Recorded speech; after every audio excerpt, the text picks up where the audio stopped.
Hey guys! Okay, so in last week's video, we talked about step number 1 in the house dating process. More specifically, we talked about how to access and interpret Brisbane City Council's detailed plans.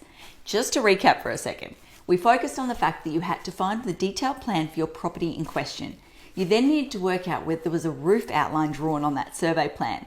If there was no roof outline shown on that plan, then you can quite confidently conclude that the house did not exist at that point in time.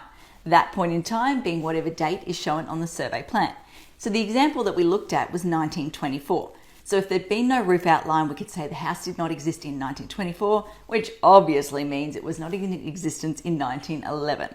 However, if there was actually a roof outline shown on that plan, and if that roof outline somewhat matched the roof line that is currently on the property, as seen through the aerial photos, then unfortunately you do know that the house predates that point in time and it could still potentially be pre-1911. So what you need to do then is go on to step number 2 in the process. And in today's video, we're going to talk about that exact thing. Now, Archie and I actually debated about what step number 2 should be. See, in his opinion, it should be doing the historical title search because it's a really accurate, hard-hitting step. Like you can get some really juicy information. Problem was, you do have to pay for it. And I said to Archie, I know our peeps. Our peeps are going to want a free resource that they can access online all by themselves. So in my opinion, step number 2 needs to be Trove. Now, what is Trove? Trove is the State Library's online resource. It has a bucket load of things like photos, newspaper articles, all these absolute little gems of information. So today I'm going to teach you how to access and interpret Trove to try and help work out whether a house is or is not pre-1911. So stay tuned. Okay, so first things first, we're going to start with how to find the website. So quite simply, you go to Google and you type in Trove. Now you want to go for this first link here, trove.nla.gov.au. NLA stands for National Library Australia. Now, once you land on this page, you want to come up here to this white search field. Today we're going to use possibly my favourite street in Brisbane. I'm a sucker for this street, Upper Cairns Terrace. Okay, so what we're going to do first is just type in Upper Cairns and search for that term. Now, once it loads, as you'll see over here, there are over 180,000 results. Like that is a bucket load of results. There is no way we're going to sit here and search through all of those. So what I'm going to do next is use little inverted commas to refine the search. So now we're just searching for Upper Cairns as the one term. As you can see now, it's dropped to just over 1,600. So it's a lot fewer search results for us to work through. Still quite a lot though. I don't know about you guys, but I don't want to sit here on a Friday night going through all of those results. So what we're going to do now is find it a little bit more. Okay, so by typing in the suburb, we now get it down to 855. Yeah, great, but it's still a fair few. So what I potentially then do is type in or add in the word and, so between the two search terms, to make sure that we're only bringing back search results that have the street name and the suburb combined. Or I might add in a number and actually refine the search that way. Basically, the aim is to get it down to, let's say, less than 50 results so that you then have a manageable search result number to work through bit by bit. So what you then actually do is click on each article or each photo and work through each one by one, looking for additional information that you could then use to refine your search. Now, I don't for 1 second pretend to be an expert in Trove. I've only dabbled in it a few times. I'm going to be honest with you guys. Archie, however, is a Trove expert. So I hit him up to say, okay, can you give us a few tips? What are your top 3 tips that I can pass on to everyone? So let's talk through what they are now. Okay, so his first tip is to use multiple search terms.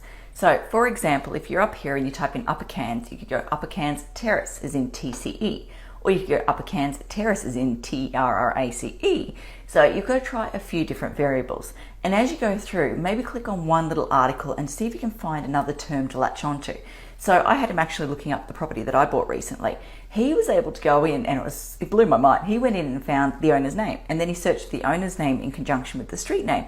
Next thing I know, he's getting a 1913 advert which basically talked about the sale of a garage. So the people who previously owned my property sold a garage which existed on the property in 1913. It was just ridiculous, some of the information he could find. So yes, don't just stick to the boring old search terms. So don't just assume that the street name and suburb is all you have to work with. Throw in, like I said, different variations on the street name, take the suburb out, add the suburb out, click on the first few articles, see if there's other terms that you can sort of latch onto to try and build or make that search more robust, I guess you'd say. Now, tip number 2 is to use the filters over here. So first tip he had was click on decade. See, if you're trying to work out whether a house is pre or post 1911, there's no point looking at articles that date from like the last 20 years, now is there? So instead you want to go back to the really old stuff. So in this instance, I'd be going back to like the 1900 to 1919. Or no, 1919 still has 300 articles, that's a lot of stuff. So I'd definitely be starting with the 1900 to 1909. Sometimes you can often refine it also based on state, so you can click on like Queensland to help refine it further, especially when Paddington exists in multiple states. So yes, use the filters on the side there to try and refine your searches further. Now, his final tip for you guys is to use the CTRL F function.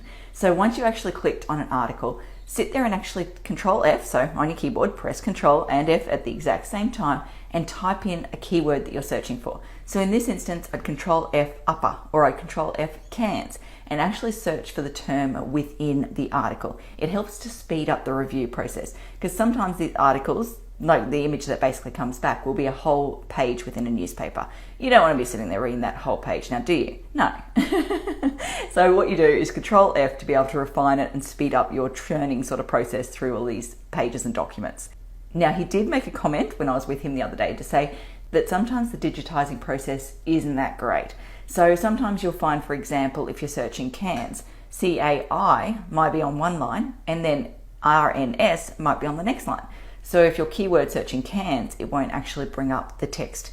So what you need to do in that instance, if you're keyword searching and nothing's coming up in the article, just shorten your keyword. So go CAI and just see what it brings up. And you might find then that yes, the term is spread over multiple lines, or there might be a typo in some of the digitizing, and by refining it that way, or shortening it I should say, it helps to find the reference, I guess you'd say, a lot quicker. So the final comment I want to make, just to be nice and clear, is that the purpose of this whole exercise is to find references of the house's existence prior to 1911. So in my example, like I gave you before, we found that the garage existed, or some sort of garage existed, in 1913.